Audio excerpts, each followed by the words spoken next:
시작하겠습니다. 자, 간호 전달 체계 184페이지입니다. 자, 간호를 어떻게 조직하는가? 그러면 조직 파트에 들어가고요. 계획된 간호를 시행하기 위해서 필요한 간호 인력에 포커스를 맞춘다 그러면 간호 전달 체계가 인적 자원 관리의 기능에 속합니다. 그런데 예전에는 이 간호 전달 체계가 인적 자원 관리에 들어가 있다가 최근 책에 조직에 관련돼 갖고 간호 전달 체계를 분류한 책들이 되게 많아졌어요. 그래서 간호 전달 체계가 최근에는 조직 파트로 들어와 있다라고 보시면 됩니다. 자, 간호 전달 체계 정의죠.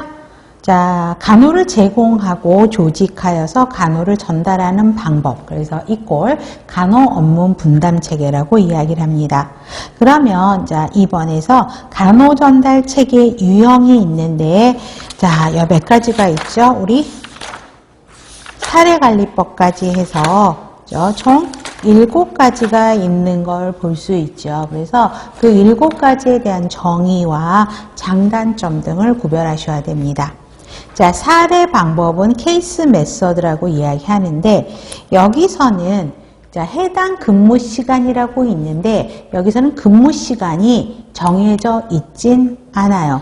옛날 영화 같은 때 보면 어떻죠? 의사하고 간호사들이 집으로 방문해서 그렇죠? 환자를 케어했던 시절을 사례 방법이라고 이야기합니다. 그래서 해당 근무 시간에 분담받은 환자에 대한 총체적인 간호인데요.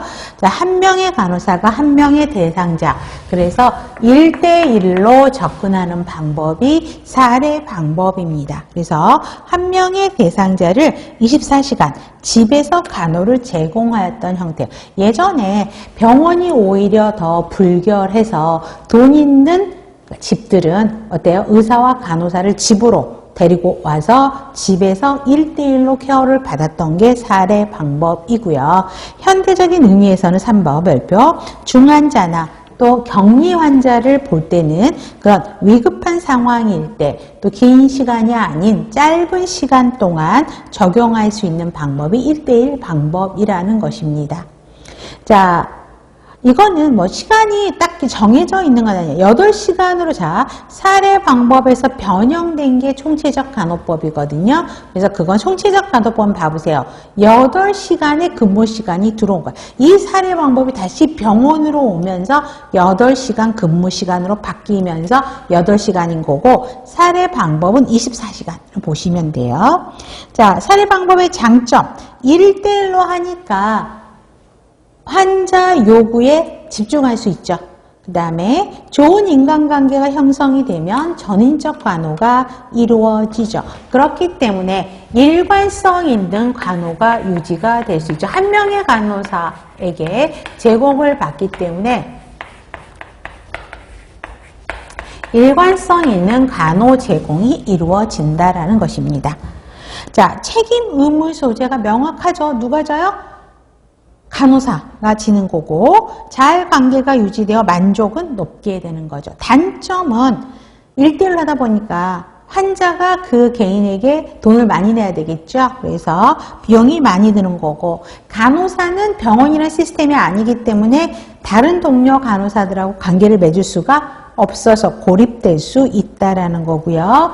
근데 쳐보세요. 1대1이야. 그러면 그 간호사는 굉장히 레벨이 높아야 되겠죠. 준비되지 않는 사람에게는 받는 간호사는 오히려 좋지 않은 간호를 받을 수 있다라는 문제점. 그 다음에 능력에 따라 제공되는 간호의 질적인 동질성 확보가 어렵죠. 1대1이니까 A라는 간호사에게 받는 거나 또 다른 옆에 다른 환자가 B라는 간호사에게 받는 거랑 레벨이가 틀리면 달라질 수밖에 없는 문제점이 있게 됩니다.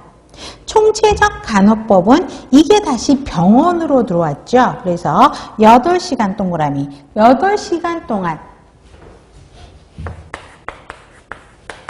총체적이에요. 얘는 병원으로 들어왔기 때문에 8시간 동안만 1대1이에요. 그러면 한 명의 환자는 몇 명의 간호사하고 만나는 거지?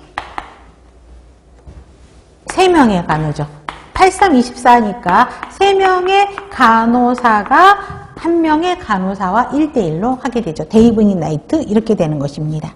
그래서 지정된 특정한 근무 시간에만 총체적인 간호예요. 그래서 장단점은 크게 다르지 않아요. 자, 자율감 책임감이 부여돼서 책임 의무 소재 명확하고요. 총체적